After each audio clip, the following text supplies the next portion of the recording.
The battleground is in each school. It's actually not in the central office, but the learning and the teaching happens in the schools, no? And DepEd managing 40 plus thousand schools is really a massive administrative feat. I just want to pick your brains in terms of the governance structure of DepEd, no? Do you see any room to improve in terms of responsiveness, in terms of dynamism at the school level? Number one, we actually started decentralization precisely because of the figures you mentioned. The number of teachers and even the number of schools. It's just impossible for the central office to really regulate, monitor all of them. But apart from empowering the superintendents, the next level really of quick response to immediate problems is really on the level of the principal. Really giving them a budget for contingency and maybe even bigger than that, because there are so many problems on a local level that you cannot just put in the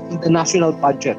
Our principals should be empowered, because my view is the battleground is really on a per school basis. We have a lot of wholesale policies, but implementing it fully to the ground, to the last school, to the last teacher is another aspect that we have to look at. I just feel that we need to look at the governance structure and analyze how we can further empower the principals, so the principals have that flexibility to respond to problems, some level of fiscal autonomy, so they can move faster. No? Because if they're restricted and the battleground is on a per school basis, it's very difficult for them to respond. No? And by the time they respond, it's already been years have passed.